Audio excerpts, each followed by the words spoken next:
마가복음 2장 23절에서 3장 6절까지 말씀입니다. 우리 23절부터 함께 읽도록 하겠습니다. 안식일에 예수께서 밀밭 사이로 지나가실새 그의 제자들이 길을 열며 이삭을 자르니 바리새인들이 예수께 말하되 보시오 저들이 어찌하여 안식일에 하지 못할 일을 하나이까? 예수께서 이르시되 다윗이 자기와 및 함께한 자들이 먹을 것이 없어 시장할 때 한 일을 읽지 못하였느냐? 그가 아비아달 대제사장 때 하나님의 전에 들어가서 제사장 외에는 먹어서는 안 되는 진설병을 먹고 함께한 자들에게도 주지 아니하였느냐? 또 이르시되 안식일이 사람을 위하여 있는 것이요 사람이 안식일을 위하여 있는 것이 아니니 이러므로 인자는 안식일에도 주인이니라. 예수께서 다시 회당에 들어가시니 한쪽 손 마른 사람이 거기 있는지라. 사람들이 예수를 고발하려 하여 안식일에 그 사람을 고치시는가 주시하고 있거늘 예수께서 손 마른 사람에게 이르시되 한가운데 일어서라 하시고 그들에게 이르시되 안식일에 선을 행하는 것과 악을 행하는 것, 생명을 구하는 것과 죽이는 것 어느 그들이 잠잠하거늘 그들의 마음이 완악함을 탄식하사 노하심으로 그들을 둘러보시고 그 사람에게 이르시되 내 손을 내밀라 하시니 내밀매 손이 회복되었더라. 바리새인들이 나가서 곧 헤롯 왕과 함께 어떻게 하여 예수를 죽일까 의논하니라. 아멘. 2024년이 이제 시작되었습니다. 올해 생명의 삶이 마가복음부터 시작을 하고 있습니다. 앞으로 계속해서 마가복음을 봐야 하니까 오늘은 그 서론격으로 복음서란 어떤 책인가, 그리고 이 복음서가 어떻게 만들어졌는가, 어떤 과정을 통해서 쓰여졌는가 하는 것들을 먼저 생각을 해 보도록 하겠습니다. 신약성경을 크게 나누면은 네 부분으로 나누죠. 복음서, 역사서, 서신서, 그리고 맨 마지막에 예언서 해서 이렇게 네 부분으로 나눕니다. 그래서 복음서는 마태, 마가, 누가, 요한 네 개의 복음서를 말하고, 그리고 역사서는 사도행전이죠. 그리고 나머지 부분들은 다 서신서입니다. 그리고 맨 마지막에 요한계시록이 나오는데 예언서로 이렇게 분류를 하고 있습니다. 이 정도는 여러분들 다 아시는 신앙 상식이 되겠습니다.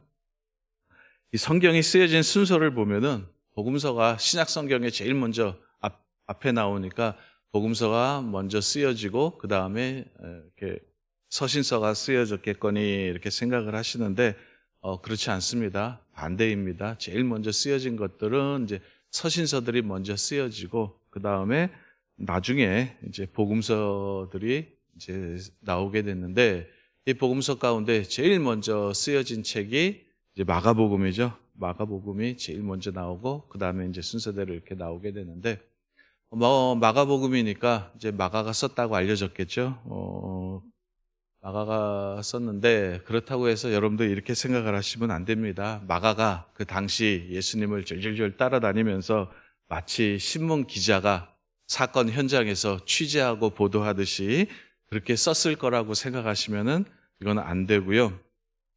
이 마가복음은요, 예수님이 돌아가시고 부활하신 다음에, 승천하신 다음에 한참 후에 쓰여졌습니다. 한 30년, 40년 후에 쓰여진 그런 책입니다. 그래서 마가가 예수님을 따라가 다닐 생각을 할 수가 없었고, 그리고 또 한 가지 여러분들 이 성경이 쓰여지는 과정에서 오해하지 말으셔야 될 거는 이런 거죠. 이제 하나님께서 어느 날 이제 마가를 부르죠. 야, 마가야, 너 일로 와봐. 거기 좀 앉아봐. 내가 지금 불러줄 테니 너 그대로 받아 써라. 해가지고 마가가 열심히 받아 써서 마가복음이 나왔다. 이렇게 생각을 하시면 안 됩니다. 마가가 의지를 가지고 예수님과 관련된 일화들, 에피소드들, 그리고 예수님에 대한 사건들, 그리고 하신 말들, 그리고 사람들의 반응들, 이것들을 모은 거죠.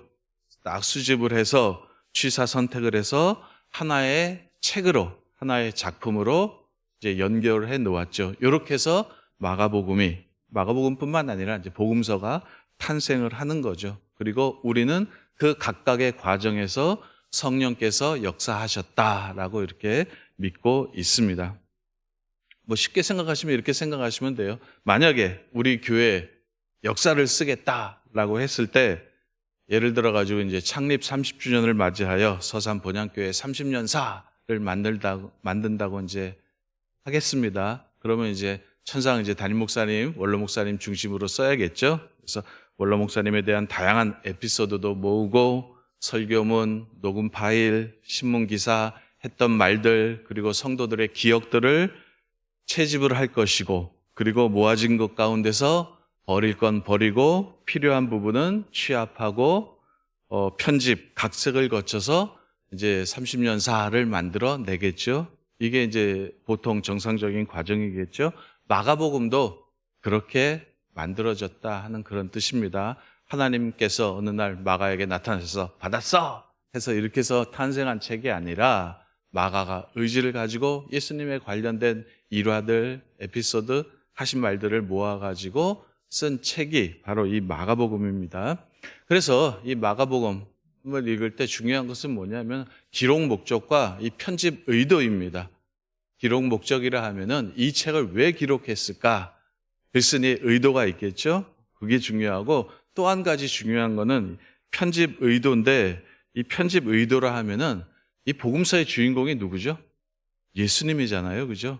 예수님을 어떤 시각으로 바라봤는가? 마가의 시각이에요.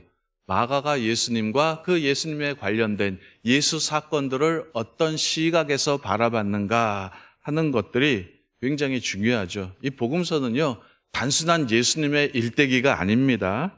시간 순으로 예수님의 생애의 별 사건들을 쭉 나열한 게 아니라 예수님이 하나님의 아들이요 메시아라는 시각에서 그의 말과 행동과 사건들을 새롭게 조명하고 재구성한 그런 책이 되는 거죠. 우리가 그렇잖아요. 같은 사람이라도 어떤 시각으로 바라보느냐에 따라서 그 사람에 대한 평가가 완전히 달라지는 것과 마찬가지로 예수님에 대한 시각이 중요한 거죠. 사람들이 처음부터 예수님을 하나님의 아들이라고 알았을까요? 메시아라고 알았을까요? 그건 아니죠. 그죠? 그렇지는 않습니다.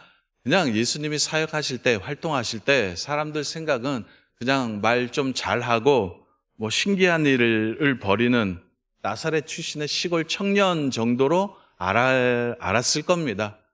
조금 더 좋게 보면은 그냥 랍비, 유랑 랍비 정도로 예수님에 대해서 생각을 했었는데 그러다 예수님의 십자가 죽음과 부활을 목격한 후에 일단의 사람들이 이분이야말로 하나님의 아들이고 구약 성서가 예언한 그 메시아로구나 하는 것을 깨닫게 되죠. 그때서야 비로소 소수의 사람들이 예수님이 어떤 분인가, 하나님의 아들이요 메시아라는 사실을 이제 인식을 하게 됩니다. 그렇게 인식이 바뀌자 그 이전에 예수님이 했던 말과 행동도 다시 보이기 시작을 하는 거죠. 예를 들면 이렇습니다. 맨날 보던 아저씨가 있어요. 지나가던 아저씨가 있는데 난 동네 아저씨인 줄 알았더니 어느 날 소문에 들으니까 저분이 유명 대학병원의 의사래 하고 그런 소문이 들리고 그렇게 이제 알게 되면은 그 사람에 대해 인식이 바뀌죠. 그죠? 쓰레빠 지글지글 끌고 다녀서 나 동네 아저씨 할 일 없는 동네 아저씨인 줄 알았더니 서울의 대학병원의 유명 의사래 하면은 완전히 새롭게 보이는 거예요. 그분의 말과 행동이 달리 보이게 되는 거죠. 예수님도 마찬가지예요. 처음에는 그냥 청년 예수인 줄 알았는데 예수님에 대한 인식이 바뀌자 예수님이 그동안 행했던 말과 행동들이 새롭게 다가오는 거죠. 다시 새롭게 다가오는 거예요. 그냥 예전에는 그냥 보통 청년의 말과 청년의 행동인 줄 알았는데 인식이 바뀌니까 예수님이 했던 그 옛날 했던 그 말들, 그 했던 행동들이 하나님의 아들의 행동이요 메시아의 구원 사역이었구나라는 것을 알게 됩니다. 당시는 몰랐지만 나중에 알고 보니 예수님의 일거수일투족이 다 하나님의 높은 뜻과 구원의 깊은 의미를 담고 있었다라는 것이죠. 이것이 이제 복음서가 말하고자 하는 바입니다. 그래서 우리가 이제 쭉 앞으로 이제 마가복음을 읽어 나갈 텐데, 경솔하게 읽지 마시고 조금 더 깊은 주의와 경건함을 가지고 복음서에 나타난 예수님의 행적과 말씀을 살펴봐야 할 줄로 믿습니다. 자, 이제 서론이 좀 길었죠. 이제 여기까지가 서론이고, 그래도 여러분들에게 다 피가 되고 살이 되는 말이니까 잘 기억해 주시면 좋을 것 같습니다.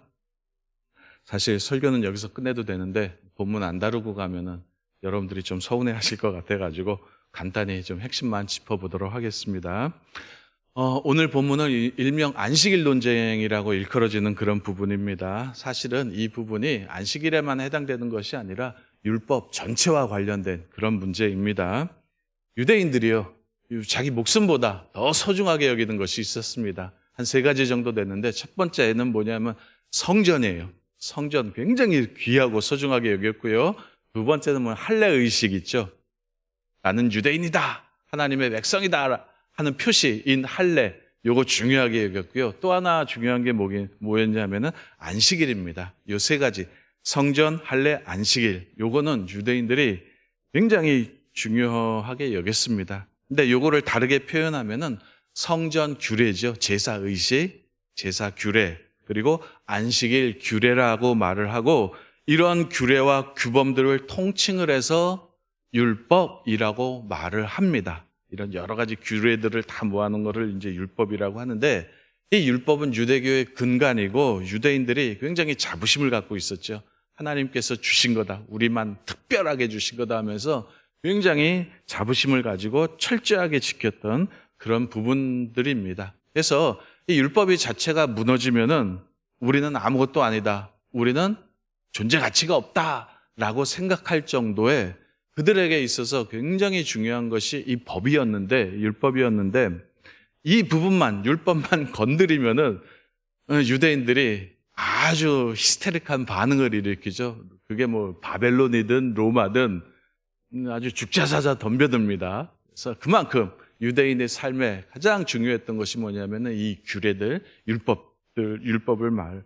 율법인데, 이 규범들, 이 율법이라 일컬어지는 이 규범들을 지금 오늘 본문 말씀 보면은 누가 건드리고 있냐면 예수님께서 지금 건드리고 있는 거예요.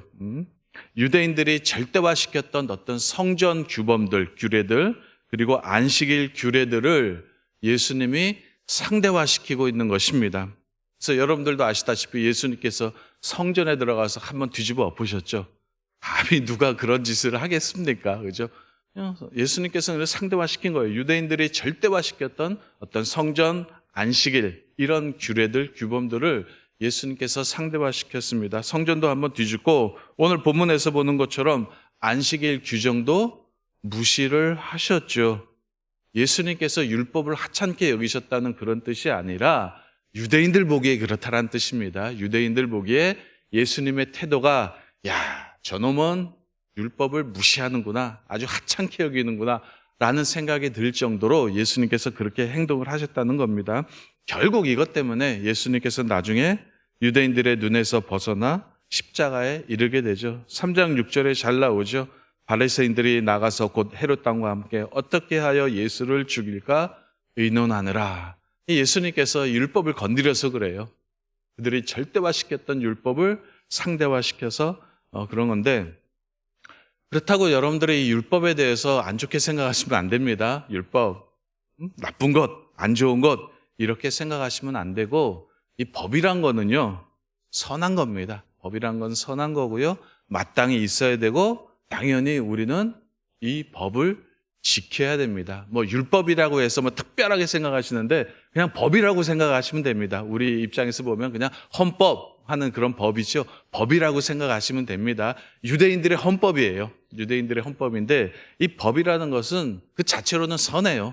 선하고 마땅히 있어야 되고, 우리는 법을 당연히 지켜야 됩니다. 법이 없다고 한번 생각해 보시기 바랍니다. 무법천지다 라는 표현이죠. 법이 없으면 진짜 사회생활, 인간생활이 아주 끔찍해집니다. 저 같은 사람은 늘 맞고 다니고, 힘 있는 사람들은 아주 자기가 왕인 것처럼 그렇게 동물의 왕국이 되겠죠. 법이 있어서 이런 것들을 다 지켜주는 거예요. 그죠? 법이 있어야 사회도 제대로 돌아가고 사람도 법을 지켜야 품이 있고 교양이 있어 보입니다. 그리고 사도 바울도 율법은 선한 것이다 라고 이렇게 얘기를 했습니다. 법이 그런 겁니다. 그런데 이 법에 치명적인 약점이 있어요. 한 두어 가지가 있는데 그 하나가 뭐냐 하면은 법이요, 옳고 그른 것을 판별할 수 있는 기준, 지식은 우리에게 제공을 하는데 옳은 것을 행할 수 있는 능력, 선을 행할 수 있는 능력까지 주는 건 아니라는 것입니다. 무엇이 선이고 무엇이 악인지, 무엇이 옳고 무엇이 그른 건지는 알 수 있는 지식, 기준은 우리에게 제공을 해줘요. 그런데 옳은 것을 할 수 있는 능력, 선한 것을 할 수 있는 능력까지 주는 거는 아니라는 거죠. 여러분들 잘 아실 겁니다. 알긴 다 알아요, 우리, 그죠? 알긴 다 알아요. 조금 먹어야 되지. 이제 다이어트 좀 해야지. 살 좀 빼야지. 하는데도 자꾸 손이 가요, 손이 가. 뭐 이렇게 가져요? 알아요, 그죠? 유튜브 좀 그만 봐야 되는데. 어느새 손에는 핸드폰 들고 있고, 그죠? 알아요. 선과 악을 알아요. 무엇이 옳고 그르고 무엇이 선하고 무엇이 안 좋은 건지는 알면도 불구하고 행하지는 못합니다. 이게 법의 약점이에요. 기준, 지식은 우리에게 주는데 행할 능력까지 주지는 못합니다. 이게 율법의 약점이죠. 또 한 가지 이 약점이 뭐냐 하면은 선과 의를 행하는데 무기력하다 하는 게 첫 번째 약점이고요. 또 한 가지 약점이 뭐냐면은 이 법을 절대화하면은요. 절대화하면은 우리의 삶과 생명력을 파괴하는 거죠. 법을 절대화하면은 그렇습니다. 우리 사회가 지금 법치 아주 그냥 검찰권에서 지금 떠들썩하기도 한데 이 법을 절대화하면은 사람들의 생명과 삶이 파괴가 됩니다. 우리가 학교를 싫어했던 이유가 있죠. 제 경험에서 말씀을 드립니다. 저 학교 다닐 때, 저 학창 시절을 예를 들어서 말씀을 드리면 배우는 것, 공부 잘하는 것, 이거 좋은 일입니다. 그리고 그렇죠? 배우는 것, 많이 안다는 것, 공부 잘하고 또 열심히 한다는 것, 이건 뭐 좋은 일이죠. 그리고 사람이 학교를 다녀야지만 훌륭하게 됩니다. 물론 꼭 그런 건 아니지만 그죠? 대부분의 평범한 사람들은 학교를 다녀야 됩니다. 그래야지만 훌륭해질 수 있습니다. 그런데 제 경험에 의하면 아침 8시까지 학교 가야 되고 밤 10시까지 야자해야 되고 그 당시에는 머리 빡빡 깎았습니다. 머리 빡빡 깎고 시커먼 교복 아시죠? 일제시대 때 그 까만 교복 입고 그리고 줄 맞춰 앉아야 되고 그런 것들이 있지 않습니까? 이런 것들이 다 일종의 법이에요. 율법입니다. 그죠? 그리고 이런 게 그냥 만들어졌겠습니까? 그냥 만들어지지 않았습니다. 다 공부 잘하고자 만들어진 거예요. 학생들로 하여금 공부 잘해서 훌륭한 사람이 되도록 하기 위해서 만들어 놓은 규범과 규례들이죠. 좋은 의도에서 생긴 것입니다. 그런데 이것들을 절대화하고 강요하다 보면은 공부가 재미있을까요? 공부 재미없어요. 공부 재미없고 아이들을 죽이는 거죠. 청춘의 그 생동감은 없어지고 다들 애들이 비실비실하고 시들어갑니다. 그래서 저 고등학교 때 늘 저희 어머니에게 듣던 말이 뭐냐면 넌 애가 왜 이렇게 매가리가 없냐? 항상 이렇게 축 처져 다니냐? 저라고 그러고 싶어서 그렇겠습니까? 한번 꼭두 새벽에 나가서 오밤중에 한번 들어와 보세요. 안 그럴 수 있나? 그렇게 되는 거죠. 이게 그 법이라는 게 그래요. 강요하고 절대화시키다 보면은 생명력이 줄어드는 거예요. 삶이 파괴되고요. 새벽에 등교해서 밤 10시, 11시까지 학원에 잡아놓는 거는요. 이거는 외국에서 보면은 이건 학대입니다. 청소년 학대, 아동 학대. 우리 다 저지르고 있습니다. 이게 그렇다라는 거예요. 법이 그렇다는 거예요. 당시 사람들의 율법, 이 안식일 규례를 이렇게 써먹었다는 거예요. 사람들 정죄하는데 나는 하는데 넌 못하네 하고 정죄하는데 써먹었다는 거예요. 그래서 오늘 제가 본문은 이제 여러분들이 안다고 다 전제를 하고서 이제 말씀을 드리는 건데 지금 예수님도 이 안식일 가지고 말장난하는 거 아닙니다. 그죠? 안식일로 대표되는 율법의 근본 정신을 지금 본문을 통해서 강조를 하고 있는 겁니다. 다윗도 율법의 작구에 매달리지 않았다. 사람들이 굶주린 너희가 존경하고 그리고 너희가 우러러보는 다윗도 율법을 어겼다는 거예요. 사람들이 굶주리는 것을 보고 제사장들만이 먹을 수 있는 떡을 나눠줬다. 그래서 율법을 어겼다는 거죠. 율법을 어겼는데 그렇다고 하나님이 벌을 내렸느냐? 그건 아니지 않느냐? 이렇게 말을 하는 겁니다. 안식일이냐 아니냐, 율법의 문구가 어떻게 되어 있느냐가 중요한 것이 아니라 선을 행하고 생명을 구하는 것이 훨씬 더 중요하다. 이것이 하나님의 뜻이고 이것이 율법의 근본 정신이다 라고 예수님께서 이 유대인들, 바리새인들을 가르쳐 주시는 거죠. 안식일 자체가 결정적인 의미가 있는 중요한 규범이 아니라 오직 선과 생명 안에서, 다른 말로 하면 선을 행하고 생명을 만들어낼 때만 이 안식일 규범이 유의미한 거지, 너희들처럼 이 규칙 가지고 법 가지고 사람들 때리고 정죄하면은 이거는 하나님의 뜻이 아니다라고 말을 하고 있는 것입니다. 이런 맥락에서 오늘 우리 신자들이 어떤 영적인 긴장감을 놓치지 말아야 합니다. 교회의 모든 제도들 그리고 프로그램, 행위들은 기본적으로 선과 생명을 그 내용과 목적으로 삼아야 합니다. 사람을 살리는 방향으로 가야지 사람들을 비난하고 정죄하고 나 잘났다 그러고 딴 사람들은 죽이고 이런 쪽으로 가면은 안 되는 거죠. 신앙생활하면서, 여러분들이 교회 생활하면서 신앙생활하면서 자유와 해방을 느껴야지 이놈의 거 어떻게 되는 게 교회를 다니면 다닐수록 뭔 하라는 것은 이렇게 많고 점점점 부담과 집으로 다가온다 이러면은 안 된다라는 겁니다. 이게 오늘 본문 통해서 예수님께서 하시는 말씀입니다. 시간 많이 가서 이제 그만 마치려고 하는데요. 하여튼 간에 오늘 말씀 핵심은 이겁니다. 선과 생명 그리고 자유와 해방이 기독교 영성의 핵심이라는 것을 늘 기억하시고 우리 교회의 모든 생활들, 프로그램들 그리고 여러분들의 신앙생활이 이런 쪽으로 가셔야 됩니다. 선과 생명, 자유와 해방, 이걸 주기 위해서 예수님께서 이 땅에 오셨고 우리의 신앙생활이 이쪽을 내용과 목적으로 해서 이렇게 나가야 될 줄로 믿습니다. 그만하렵니다 이제. 예. 자, 우리 말씀 생각하면서 우리 함께 기도하고 또 교회를 위해서 담임 목사님, 원로 목사님, 또 교회 여러 성도들, 어려움을 겪고 있는 성도들, 여러분들의 개인적인 기도 제목 놓고 우리 기도하시고 자유롭게